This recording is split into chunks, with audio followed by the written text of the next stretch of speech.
Babak baru kasus pembunuhan Brigadir Yosua dimulai, berkas dilimpahkan, para tersangka diserahkan, sidang siap digelar. Lantas bagaimana kesiapan pihak-pihak jelang sidang? Inilah catatan jurnalis Siap-siap Sidang Sambo. Saya Niluh Puspa.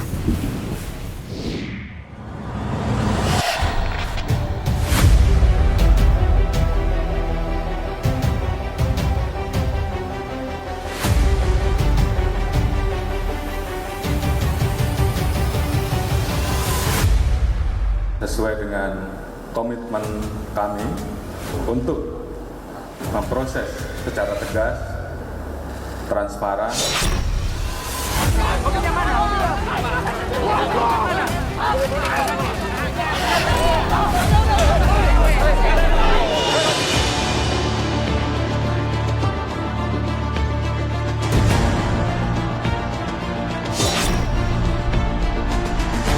Kami pastikan Kejaksaan Agung tidak bisa diintervensi.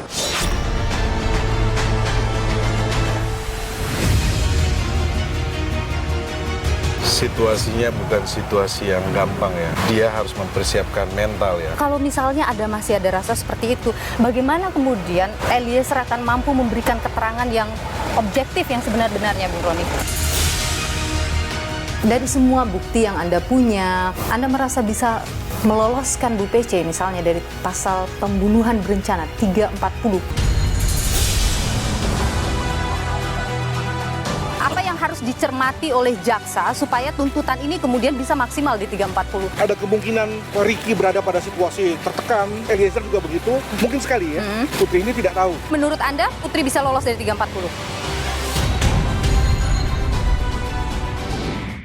Saudara, 3 bulan berlalu kasus pembunuhan berencana Brigadir Yosua. Polisi akhirnya melimpahkan para tersangka pembunuhan dan tersangka penghalangan penyelidikan ke Kejaksaan Agung. Pelimpahan berkas dan penyusunan surat dakwaan ditargetkan rampung dalam sepekan.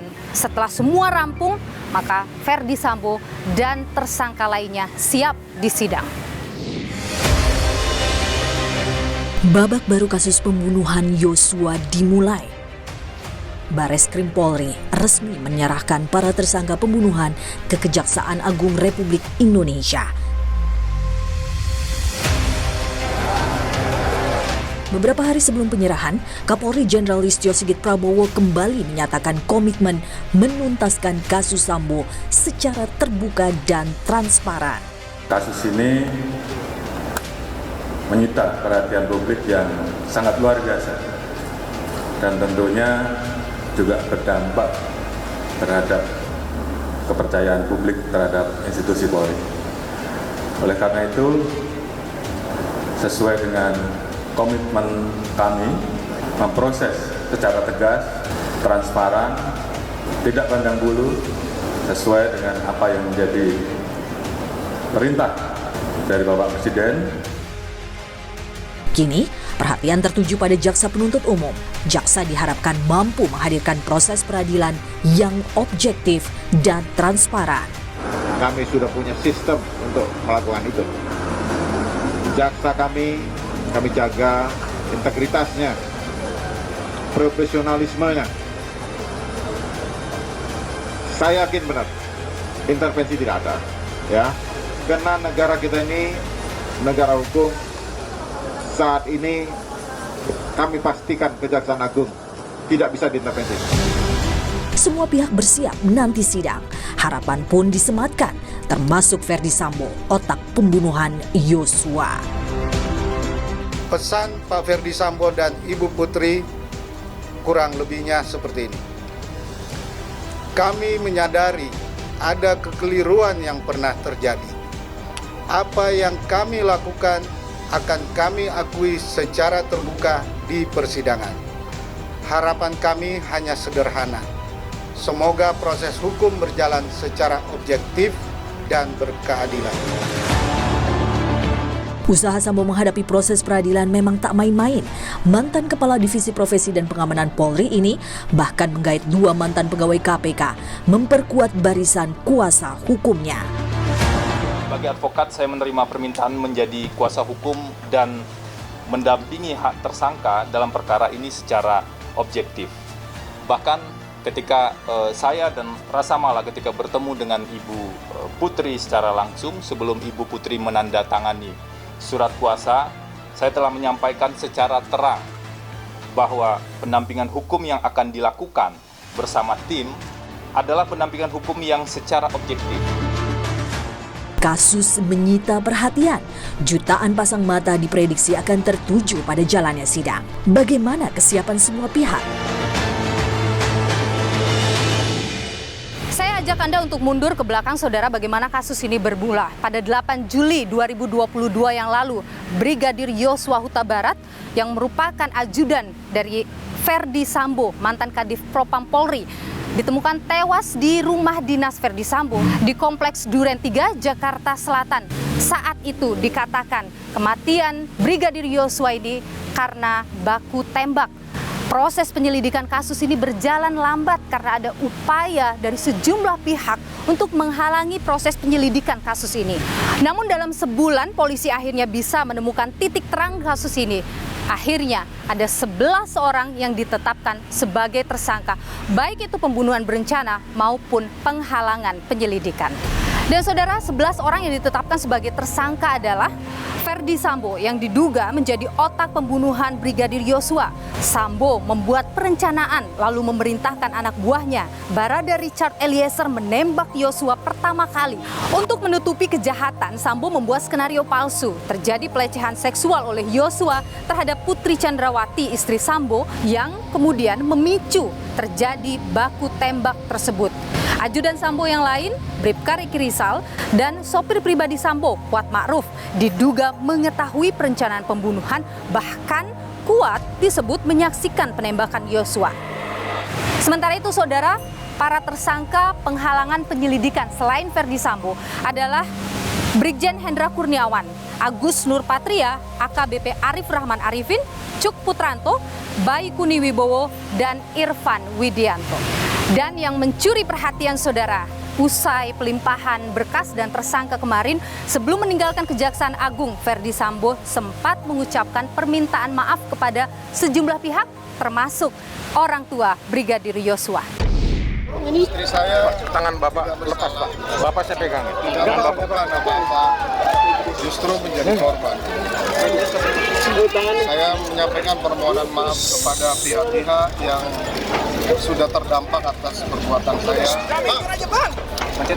termasuk Bapak dan Ibu dari Yosua.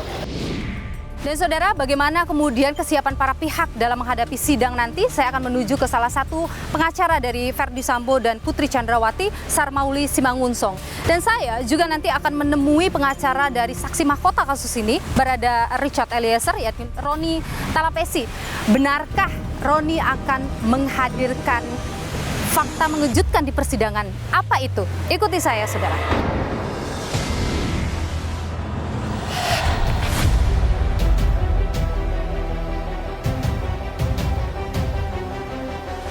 Kami pastikan Kejaksaan Agung tidak bisa diintervensi.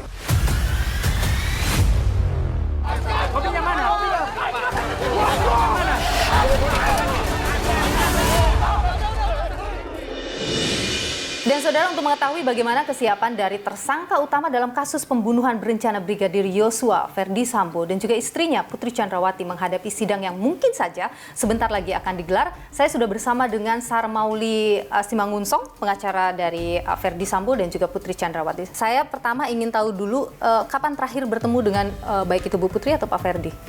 Saya terakhir bertemu dengan Pak FS itu pada saat tahap 2. Oke, pelimpahan berkas kemarin. Ya, juga dengan Ibu PC di hari yang sama, sore harinya ketika sudah masuk urutan. Oke, bagaimana kondisinya saat ini? Ya, saya yang bertemu dengan Ibu ya, kalau fisik ya biasa saja, sehat. Kalau dari psikisnya ya pasti sedih ya, karena tetap di dalam tahanan terpisah dengan anak-anaknya. Psikisnya masih merasa trauma misalnya, karena selama ini sering disebutkan Bu PC dalam kondisi trauma. Kalau kondisi traumanya saya tidak bisa menjawab secara psikisnya ya, karena saya bukan psikolog, tapi kalau waktu ketemu sama saya menangis kalau bicara. Saat di rutan itu? Ya, sambil menangis. Apa yang sempat Bu PC sampaikan misalnya ke Mbak Sarma? ya pasti keluh kesah gitu. Tapi secara persisnya mungkin saya nggak bisa, tidak bisa menyampaikan secara detail, tetapi ya sudah seperti yang pernah beliau ucapkan ya, saya ikhlas diperlakukan seperti ini.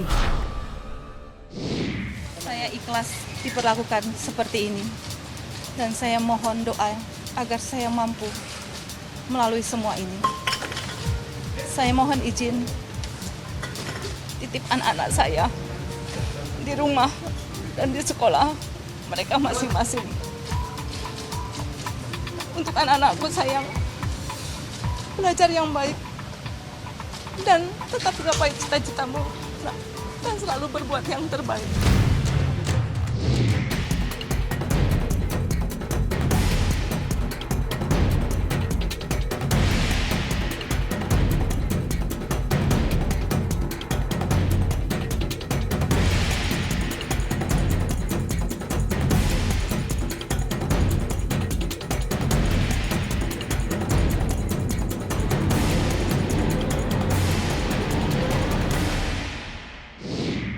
Anda tentu memang lebih fokus kepada Bu PC ya. Iya. Tapi bagaimanapun Anda satu tim juga dengan Arman Hanis Iya, betul. untuk menjadi kuasa hukum dari Pak Ferdy Sambo. Betul. Kalau Pak Ferdy Sambo sejauh ini komunikasi dalam tim kondisinya bagaimana secara mental dalam menghadapi persidangan? Karena ini udah ada babak baru gitu dalam kasus ini.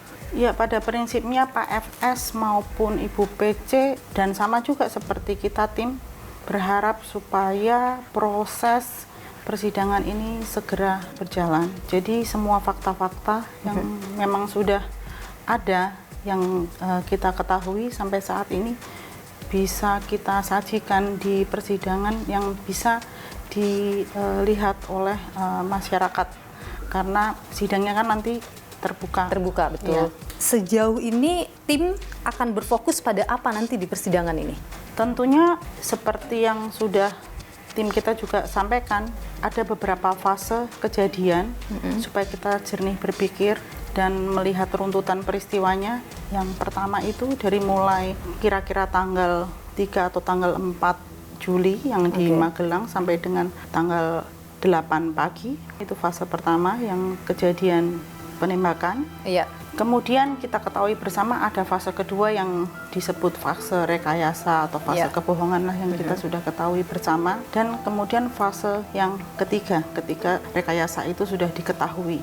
Terbongkar dan kemudian ada yang baru. Ya, kita akan fokus ke situ dan supaya berpikirnya jernih, kita harus memisahkan kejadian tersebut. Bahwa apa sebab akibatnya kejadian ini, apa sebab akibatnya, dan yang ketiga ini kan yang di fase ketiga ini kemudian sudah berubah. Semua BAP juga kemudian isinya berubah mengenai peristiwa yang fase pertama. Oke, kalau kita bicara soal sampai terjadi pembunuhan itu, yang selama ini selalu digaungkan adalah soal ada kemarahan yang kemudian menimbulkan terjadilah pembunuhan itu. Bahwa dirinya menjadi marah dan emosi setelah mendapat laporan dari istrinya PC yang telah mengalami tindakan yang melukai harkat dan martabat keluarga yang terjadi di Magelang yang dilakukan oleh almarhum Joshua. Kejadian itu memang mengarah pada pelecehan seksual? Bisa dibilang seperti itu. Oke, dan Bu PC konsisten menyebut bahwa terjadi hal itu? Dari pertama BAP sampai dengan BAP yang terakhir itu keterangan klien kami konsisten bahwa ada kejadian di Magelang mulai dari tanggal 4 itu ada beberapa rangkaian peristiwa tanggal 4 sampai dengan tanggal 7 Juli. Oke, berarti termasuk secara detail menjelaskan soal ada pelecehan atau mengarah ke pelecehan itu. Oke, saya sekarang ingin berpindah ke Saguling. Ketika di Saguling, apakah Bu PC mendengar, mengetahui ada rencana, ada perintah dari Pak FS kepada Ricky dan juga Richard Eliezer? Dari keterangan klien kami tidak tahu. Oke. Gitu. Tapi tahu ada proses pemanggilan itu? Klien kami tidak mengetahui karena saat itu ada di dalam kamar. Oke, ini yang di Saguling ya? Iya. Pada tanggal 8 saat baru nyampe Jakarta ya? Iya. Oke. Ya, kalau bisa kita lihat di rekonstruksi, pada saat Pak FS panggil RR menggunakan HT, kemudian Ibu PC kan masuk kamar, ya, sampai dengan keluar sudah mau langsung isoman ke Duren 3. Oke, sekarang saya pindah lagi ke soal Duren 3-nya. Ketika proses eksekusi itu terjadi, tentu itu tidak berdiri sendiri langsung eksekusi ya, tetapi ada ribut-ribut dan lain sebagainya. Kalau keterangan Bu PC, apa yang terjadi saat itu? Beliau ada di dalam kamar.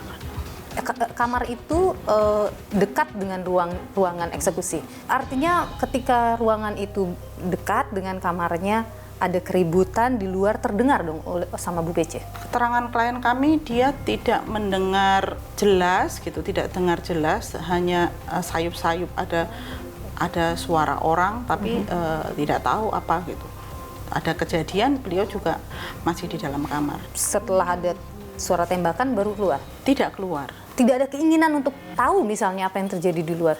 Sepertinya mungkin kejadiannya sangat cepat ya, jadi habis kejadian mungkin selang berapa menit kemudian baru dijemput oleh Bapak AFS, ya kemudian dibawa keluar dan diperintahkan untuk kembali ke Saguling. Tidak dijelaskan juga apapun di situ saat itu oleh Pak AFS? Tidak. Oke, jadi langsung saja bergeser ke sepertinya rumah Saguling? Iya, bisa dilihat pada saat rekonstruksi kan semua live ya. Dari semua bukti yang Anda punya, keterangan-keterangan saksi yang tentu meringankan klien Anda merasa bisa meloloskan Bu PC misalnya dari pasal pembunuhan berencana 340.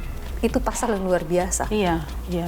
Ya, jadi kalau dari fakta-fakta yang kita tahu, dari keterangan juga dari klien kami maupun saksi-saksi lain, ya sampai saat ini kami yakin bahwa beliau tidak terlibat. Tidak terlibat sama sekali? Tidak terlibat pada saat kejadian di Duren 3. Rekan Anda, Febri Diansyah, sempat menyebutkan bahwa soal memaksakan yang tidak bersalah itu juga bukan hal yang benar.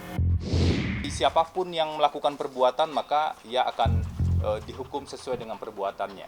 Tapi yang tidak melakukan perbuatan tentu saja tidak seharusnya tidak dihukum atas apa yang tidak dia lakukan. Itu memang perlu kita jaga dan kita kawal bersama. Artinya tim kuasa hukum merasa bahwa Bu PC tidak bersalah di sini? Kalau kita bilang tim kuasa hukum merasa Bu PC tidak bersalah, ya seperti yang saya tadi sebutkan, memang fakta-faktanya demikian. Fakta-faktanya tidak ada yang mendukung bahwa beliau ikut terlibat di dalam kasus penembakan tersebut. Artinya pasti kuasa hukum akan berupaya semaksimal mungkin untuk menggugurkan itu, pasal 340 itu, benar? Benar. Soal fakta perencanaan itu, kuasa hukum sudah pegang? Kalau fakta-fakta pasti kita sudah mendapatkan yang disebutkan oleh klien kita. Bahwa itu diambil dalam keadaan emosi? Ya memang pada saat itu sangat emosi ya. Oke. Artinya Anda membantah ada perencanaan dalam proses pembunuhan itu? Sampai saat ini memang kita tidak melihat ada itu. Oke. Ketika kemudian disebutkan apa yang terjadi di Saguling, itulah proses perencanaannya? Ya pasti penyidik maupun rekan-rekan kejaksaan pasti juga punya alasan tersendiri dan yang kita belum lihat sampai sekarang karena belum terima berkasnya. Nah itu yang kita tunggu supaya bisa kita pelajari juga. Kalau sejauh ini apa yang kemudian tim sudah siapkan untuk kemudian menghadapi persidangan? Tentu pasti sekali lagi Anda pasti ingin menggugurkan 340 itu. Kalau persiapan khususnya memang tidak ada karena memang ya nanti pasti kalau sudah terima berkas kita akan pelajari bersama. Kalau persiapan yang lain ya sudah mengadakan riset, ya putusan-putusan sejenis. Kemudian kita juga berkonsultasi dengan ahli-ahli, ahli pidana, psikiater. Oke. Berapa banyak saksi meringankan yang sudah disiapkan? Belum tahu. Oke. Pastinya ada, tetapi jumlahnya belum tahu. Untuk Ibu PC, Anda mengharap Bu PC terbebas dari semua tuntutan? Saya mengharapkan putusan yang terbaik untuk beliau, sesuai dengan fakta yang ada. Oke, baik. Kita akan lihat bagaimana perkembangan persidangan ini. Terima kasih Mbak Sarmauli Simangunsong atas waktunya hari ini, pengacara atau kuasa hukum dari Ferdy Sambo dan juga Putri Chandrawati. Sehat selalu. Terima kasih Mbak Nilu.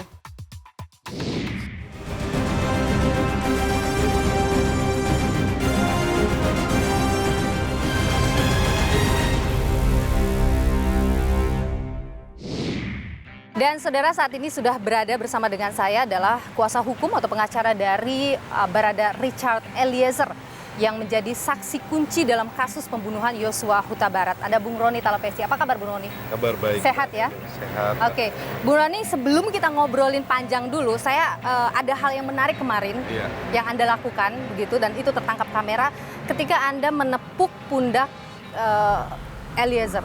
Iya. Kita saksikan dulu ya berikut ini.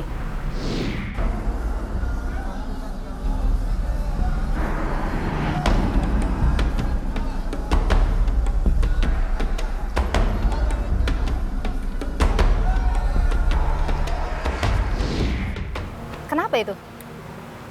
Ya Mbak Nilu, kan situasinya bukan situasi yang gampang ya. Ketika saya mendampingi, saya melihat bahwa memang ada ketakutan. Ketakutan seperti apa? Berhadapan dengan Sambo?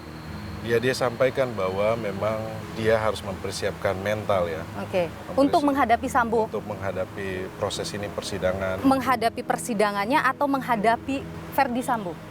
Menghadapi bekas atasannya ya, pimpinannya. Artinya masih ada rasa takut dengan Ferdy Sambo. Rasa kekhawatiran seperti itu. Kalau misalnya masih ada rasa seperti itu, bagaimana kemudian Eliezer akan mampu memberikan keterangan yang objektif yang sebenar-benarnya, Bung Roni? Selama proses ini kan kita coba meyakinkan saudara Baradae ini untuk tetap konsisten karena beliau merupakan saksi kunci atau saksi mahkota yang sangat diperlukan dalam proses ini. Saya melihat bahwa konsisten ini kan semakin hari semakin baik karena kita terus pantau dan kita terus dampingi. Nah, ada dari psikolog juga ikut mendampingi, kemudian ada rohaniawan yang ikut mendampingi, kemudian juga pun ada dari LPSK ya. Jadi supaya Baradae ini siap gitu secara mental untuk menghadapi persidangan. Apakah Anda yakin ia mampu menghadapi Ferdy Sambo di persidangan? Dan posisinya kan bukan dalam posisi mendukung Ferdy Sambo, nanti akan bertolak belakang dengan Ferdy Sambo. Bagaimana nanti Anda sebagai kuasa hukum akan bisa membuktikan satu keterangan dengan 4 keterangan berhadapan? Iya, kan kalau kita tahu ya, ada keterangan dari saudara FS yang menyampaikan hajar, bukan tembak. Nah, ini yang berkembang di publik. Yang hajar itu yang di Rumah Duren 3. Rumah Duren 3. Harus kita pahami dulu nih, rangkaian dari Magelang, Saguling, sama Duren 3. Jadi kan ada fakta yang menyampaikan bahwa dari pihak sebelah sana, bahwa mereka bilang, woi hajar, bukan woi tembak. Tetapi di sini kan tidak bisa hanya keterangan hanya satu lokasi saja. Ada keterangan juga yang dari tempat yang lainnya, dari Saguling. Nah, hal-hal seperti itu nanti kita akan cocokkan dengan alat bukti yang lainnya. Kemudian ada juga yang disampaikan juga bahwa tidak ada yang melihat saudara FS menembak. Jadi ini seolah-olah bahwa yang menembak semuanya itu adalah saudara Richard Eliezer. Tetapi ini nanti kita akan buktikan di pengadilan karena ada alat bukti yang lainnya. Menurut saya begini, terlalu dini sehingga kalau kita hanya berpikir pembelaan kemudian saudara Baradae ini diberatkan, menurut saya sangat tidak adil. Dan kita juga harus tahu bahwa Baradae ini merupakan saksi kunci yang sampai saat ini didampingi oleh LPSK. Menurut Undang-Undang Nomor 10 Tahun 2014 tentang pelindungan saksi dan korban, itu sudah diatur sangat jelas. Bahwa saksi mahkota itu merupakan saksi yang sangat penting. Nah, di sini klien saya sangat kooperatif. Dia menunjukkan bahwa dia menyatakan kebenaran. LPSK juga kemarin sudah sampaikan bahwa Richard Eliezer ini konsisten. Ini menjadi pertimbangan dari LPSK. Nah, nanti kita akan juga mendorong kepada LPSK terkait dengan pasal 10 ayat A Undang-Undang Perlindungan Saksi dan Korban. LPSK ini bisa memberikan rekomendasi kepada jaksa maupun hakim supaya apa? Menjadi pertimbangan ketika proses hukum ini bisa meringankan saudara Baradae. Kalau begitu saya ingin bicara soal apa yang Anda sampaikan baru-baru ini, soal kejutan di persidangan. Ada beberapa fakta yang memang belum terungkap di publik. Apa Nah, itu akan kita sampaikan ke persidangan. Fakta yang mana? Kejadian yang di Magelang kah? Kemudian kejadian Saguling kah? Atau Saya kejadian belum bisa Duren 3? sampaikan. Kalau saya sampaikan ini merupakan bahan pembelaan saya di pengadilan. Tapi sudah ada gambarannya tentu? Sudah ada gambaran. Fakta itu adalah fakta kejadian saat ada di semua rangkaian cerita dari semua rangkaian. Iya. Artinya di 3 lokasi itu semuanya nanti ada di sini. Ada saksi tambahan yang menguatkan itu. Saksi yang kita siapkan adalah ahli, kemudian saksi yang meringankan ya. Ada berapa orang yang Anda siap? Kurang lebih 5 orang. Sementara kita pelajari ya setiap profil dari saksi yang meringankan ini. Karena ini menjadi satu kesatuan dari asesmen dari psikolog yang kita sudah siapkan dari tim penasihat hukum. Kenapa profil anak ini seperti apa dari kecil? Saya kasih sampaikan sedikit ya, bahwa anak ini tipikalnya anak yang penurut. Keluarganya, ibunya, bapaknya, dan dia itu hangat. Mereka dari keluarga yang tidak mampu. Kemudian Richard ini sejak dari kecil, dia berusaha untuk survive. Dia berusaha untuk sekolah, dia membiayai biaya sekolah dia sendiri. Kemudian ketika dia lulus, dia coba masuk ke polisi, sampai yang keempat baru bisa masuk karena umurnya ini umurnya sudah lewat, sudah terakhir diambillah Tantama, Brimob. Kemudian dia ini menjadi lulusan nomor 1 loh di Sulawesi Utara. Kemudian anak ini mempunyai jiwa sosial yang tinggi. Nanti kita akan menunjukkan kepada majelis hakim bahwa profil tentang Baradae ini seperti apa. Sehingga ketika dia melakukan penembakan itu dia berdasarkan perintah. Jadi yang Anda harapkan sebagai kuasa hukum adalah Richard Eliezer terbebas dari semua tuntutan? Itu kan target kami ya, tetapi dalam proses ini kami mempercayakan penegak hukum, jaksa maupun hakim akan bertindak adil sesuai dengan asas kehidupan berbangsa kita, keadilan sosial bagi seluruh rakyat Indonesia. Saya pikir bahwa keadilan itu juga pun milik dari orang yang tidak mampu, orang yang tertindas, orang yang kecil, dan itu Baradae mewakili. Kalaupun tidak tercapai target itu? Saya rasa bahwa aparat penegakan hukum ini punya hati nurani. Kami yakin bahwa dalam proses ini sudah diawasi oleh publik, kemudian ini juga instruksi dari Bapak Presiden. Kami yakin bahwa penegakan hukum ini akan berjalan baik, tidak tercederai dengan perilaku atau oknum-oknum yang akan coba mengganggu proses peradilan ini. Baik, persidangan sebentar lagi dan tentu kita juga nantikan kejutan yang Anda sebutkan. Benarkah kejutan itu kemudian bisa meringankan dan membantah atau menganulir apa yang disampaikan oleh para tersangka dalam proses rekonstruksi dan lain sebagainya. Terima kasih Bung Roni Talpesi, pengacara dan juga kuasa hukum dari Baradae Richard Eliezer. Sehat selalu. Sehat selalu Mbak Nilo.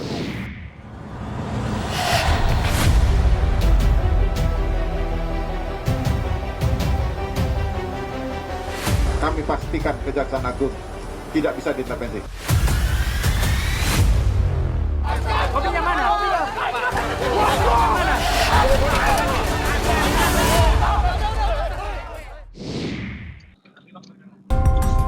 Pembunuhan Brigadir Yosua terjadi pada 8 Juli 2022. Insiden ini terjadi di Kompleks Polri Duren 3 Jakarta Selatan. Yosua meregang nyawa di rumah atasannya Verdi Sambo yang kala itu Kepala Divisi Profesi dan Pengamanan Polri. 3 hari berselang, kasus ini baru dirilis polisi. Kapolres Jakarta Selatan kala itu menyebut Yosua tewas dalam baku tembak dengan ajudan Sambo lainnya, Baradae Richard Eliezer. Berdasarkan hasil otopsi, ini ada hasil otopsi tapi masih sementara, ya. Jadi karena masih sementara tidak akan kami bacakan semua. Namun kami sudah mendapatkan dari Rumah Sakit Polri Kramat Jati, di mana dari hasil otopsi tersebut disampaikan bahwa ada 7 luka tembak masuk dan 6 luka tembak keluar dan 1 proyektil bersarang di dada. Belakangan, fakta mengejutkan disampaikan kuasa hukum keluarga Yosua Kamarudin Simanjuntak. Kamarudin menyebut ada luka tembak di bagian belakang kepala Yosua. Luka ini tak pernah disebut polisi sebelumnya. Ada lem di belakang kepala, ketika diraba-raba ada lem, lalu dibotak ini rambut, lemnya dicopot, lalu ditusuk ke arah mata, mentok, tidak tembus.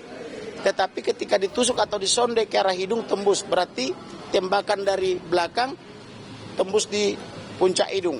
Itu yang dulu gambarnya saya tunjukkan dijahit. Nah, itu tembakan pertama. Fakta tersebut dipastikan benar setelah proses otopsi kedua dilakukan. Memang yang fatal adalah 2, yaitu di dada dan di kepala. Itu yang fatal.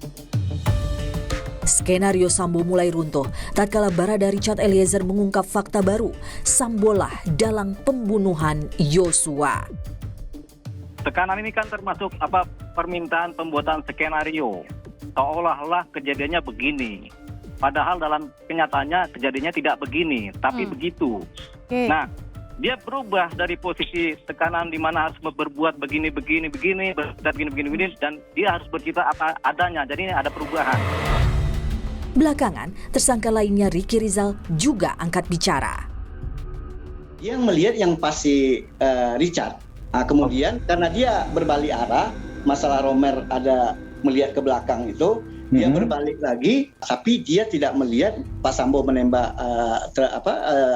almarhum. Dia hanya melihat nembak dinding dan dekat TV, tangga gitu. Itu yang dia lihat dalam rekonstruksi seperti itu.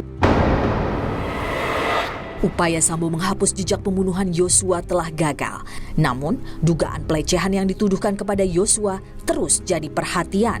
Diketahui awalnya, dugaan pelecehan terhadap Putri Chandrawati disebut menjadi pemicu baku tembak. Apalagi setelah rekonstruksi, Komnas HAM dan Komnas Perempuan mengungkap ada dugaan kuat terjadi kekerasan seksual di Magelang sehari sebelum pembunuhan Yosua. Dapat dugaan kuat terjadinya peristiwa kekerasan seksual yang dilakukan oleh Brigadir J kepada saudari PC di Magelang tanggal 7 Juli 2022.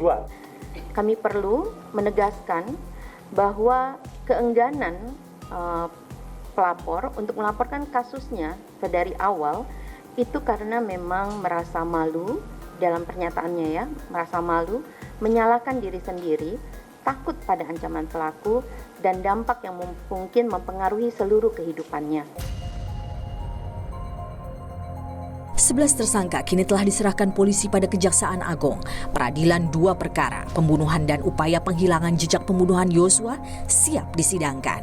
Penegakan hukum yang cepat, transparan, dan berkeadilan dinanti.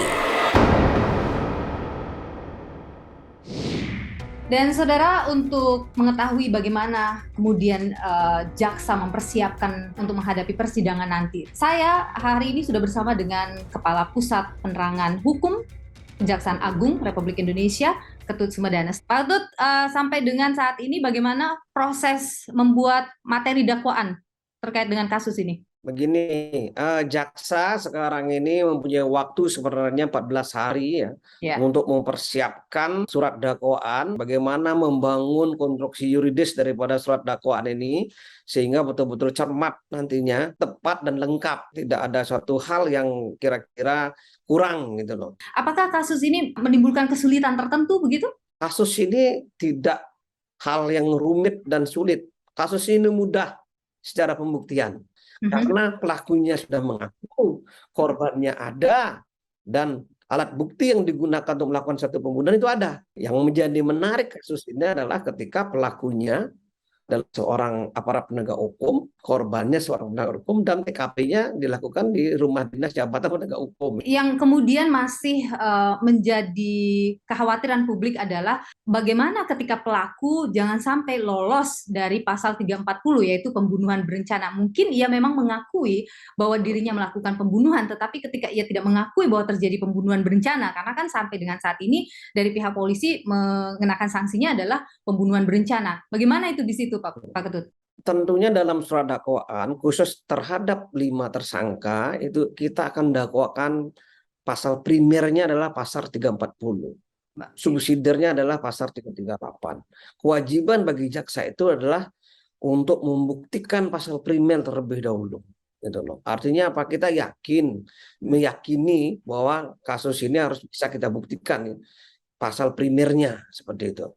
Jadi keyakinan kekhawatiran itu ya mudah-mudahan tidak ada lah, karena dari sisi teori dan dari sisi fakta yang kita lihat sendiri ya, dalam proses di media juga sudah sering diungkap ya, saya pikir 340 sih lebih pas ya, mudah-mudahan bisa seperti itu. Artinya Anda menjamin independensi dari para jaksa? Dari sisi independensi saya jamin sampai saat ini tidak ada tekanan apapun, tidak ada upaya-upaya apapun dari siapapun yang untuk mengintervensi proses pra penuntutan sampai penuntutan ini ya. Dan kami juga sudah menekankan pimpinan kita sudah menekankan kepada para JPU yang menangani perkara agar independen, ya, profesional, dan yang paling penting adalah berintegritas. Ada kekhawatiran juga yang muncul adalah jangan sampai, karena persidangan ini menarik begitu besar perhatian masyarakat, jangan sampai apa yang dihasilkan dalam persidangan adalah hanya untuk memuaskan dalam tanda kutip keinginan masyarakat.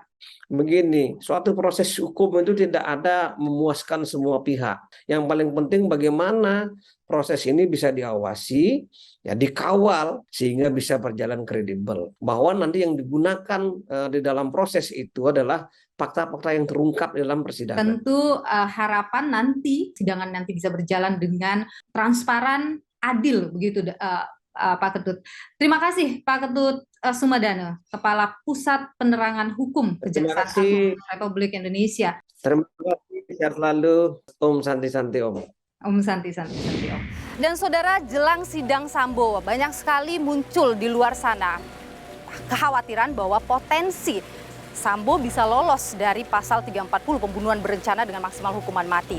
Dan bagaimana juga jaksa seharusnya bertindak cermat dalam proses hukum nantinya, dalam proses sidang nantinya. Kita bahas bersama dengan kriminolog dari Universitas Indonesia, ada Profesor Adrianus Meliala. Saya langsung saja, ada beberapa hal yang digaungkan terus-menerus, yaitu soal pelecehan seksual, yang kemudian terjadi kemarahan. Ya, kemungkinan itu motifnya, pelecehan seksual, tapi motif dan perencanaan kan dua hal yang berbeda. Ya. Jadi dengan adanya motif, maka kemudian lalu terdakwa dalam hal ini saudara Sambo kemudian lalu berbuat sesuatu, mempersiapkan sesuatu, berpikir sesuatu, itu kan esensi perencanaan ya. Dalam rangka membunuh almarhum J. Maka selalu dikatakan bahwa apapun motifnya tidak mempengaruhi pada dakwaan. Oke, tapi kalau kita lihat juga Sambo kan pada saat rekonstruksi misalnya, dia menolak menyatakan dirinya menembak Yosua. Dan ini ada dua rekonstruksi yang muncul ke publik, rekonstruksi versi polisi dengan 3 dimensinya, rekonstruksi yang kemudian dilakukan langsung di mana Sambo menolak. Apakah ini juga akan menjadi semacam peluru bagi Sambo bahwa saya bisa lolos dari 340? Ya, nggak apa-apa bahwa yang bersangkutan menolak. Tapi kan dalam hal ini jaksa setelah mendapat kuding dari kepolisian itu kan memiliki beberapa hal. Pertama misalnya dia memiliki alat bukti dari forensik, kan? Seberapa jauh sarung tangannya itu kemudian memiliki jejas dengan peluru, ya, dengan musuh yang dikeluarkan. Yang kedua misalnya kesaksian dari Ricky dan kesaksian dari E. Yang ketiga bahwa keberadaan dia di situ adalah yang paling kuat motifnya dalam rangka membunuh si J ini. Jadi bagaimana mungkin kemudian dia tidak membunuh padahal dia sendiri yang paling kuat motifnya ya, dalam rangka untuk membunuh Yosua. Prof, Anda melihat apa yang harus dicermati oleh jaksa supaya tuntutan ini kemudian bisa maksimal di 340? Ada ruang-ruang rentan yang mungkin harus jadi perhatian? Yang pertama, seluruh rekonstruksi itu harus dihadirkan secara utuh gitu ya. Yang kedua, tentu saja sebagai satu cara untuk memperkuat dakwaan, maka tentu hal-hal yang bersifat melemahkan. Contoh misalnya tadi ada kemungkinan Ricky berada pada situasi tertekan, Eliezer juga begitu, itu seyogianya didismiss ya supaya kemudian tidak membuat sangkaannya menjadi lemah. Demikian juga dalam hal ini soal Putri ya. Putri Chandrawati. Menurut Anda Putri bisa lolos dari 340? Ya kalau benar ya bahwa yang bersangkutan memang pertama tidak diikutsertakan dalam perbincangan di lantai 3 di Jalan Saguling. Juga dalam rangka berangkat dari Saguling ke Duren 3, dia juga tidak diberitahu tentang apa yang akan terjadi pada Brigadir J. Iya, betul. Dan yang ketiga adalah bahwa pada saat eksekusi dilakukan, dia berada di tempat yang lain. Sehingga kemudian di ruangan yang berbeda. Ya, sehingga kemudian dia hanya tahu pada saat ada suara letusan, ledakan. Dan pada saat itu lalu kemudian Brigadir J sudah terpulang. Sekarang kalau kita melihat posisi Richard Eliezer sebagai saksi mahkota di sini, apa yang harus dikuatkan di sini untuk kemudian karena dia harus menghadapi keterangan yang berbeda dari 3 tersangka lain. Jangan lupa bahwa dalam hal ini polisi LPSK memang sudah dari awal yakin bahwa keterangan Eliezer ini memang tadi mahkota. Benar. Ditandai dengan diberikannya status JC pada dirinya. Ya. Saya pribadi dalam hal ini tidak merasa tidak setuju dengan pemberian JC itu. Kenapa? Karena dia harus cerita, dia ada di situ. Dengan kata lain, dia adalah bagian yang tak terpisahkan dari situasi itu. Maka kalau kemudian dia berkata tentang siapa yang menjadi penembaknya, lalu apa valuable information-nya? Lalu mengapa kemudian lalu di reward dengan JC? Tapi kalau misalnya dia tidak bicara, tidak akan terungkap misalnya kasus ini. Enggak juga kan, dan tadi ketika dia tidak bicara pun, ya kan? Lalu bagaimana kemudian dia menjelaskan ada situasi dia, ya kan? Jadi dengan kata lain dia harus bicara juga posisi dia yang sebetulnya terjadi apa tanpa harus di reward. Nah, maka ini dia nih, ketika dalam hal ini kepolisian LPSK sudah memberikan reward berupa JC pada dia, maka memang wajar kalau kemudian jaksa harus menilai keterangannya sebagai valuable, sebagai berharga. Ya, kan? itu yang kemudian harus diperhatikan oleh jaksa penuntut umum nanti. Lalu jaksa mencecar dia dan mengatakan bahwa bohong kamu, lalu dia udah dapat JC kok, begitu ya. Oke, itu. Anda melihat nanti persidangan ini akan berjalan seperti apa? Terutama pada konteks motif ya, ini saya kira akan menarik ya. Dan kalau selama ini dikatakan bahwa nanti tunggu di pengadilan dan kita akan buka apa motifnya. Nah, ketika nanti kemudian motif dibuka oleh Sambo, karena tadi Sambo sudah berada pada situasi nothing tulus ya. Dan kemudian motif itu kemudian menyentuh satu pihak. Saya kira kita semua harus siap dengan situasi itu. Baik, kita akan nantikan bagaimana jalannya sidang tentu saja. Prof. Adrianus Meliala, terima kasih sudah berbagi informasi di Catatan Jurnalis. Sehat selalu, Prof.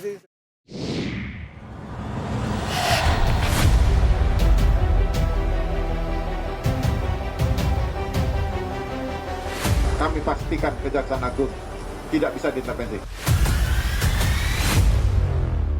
Mobilnya mana?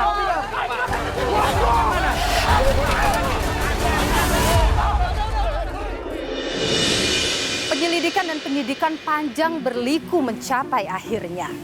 Persidangan yang dinanti segera tiba. Publik menanti bila mana keadilan ditegakkan dalam proses yang cepat, transparan, dan berkeadilan. Saya Niluh Puspa.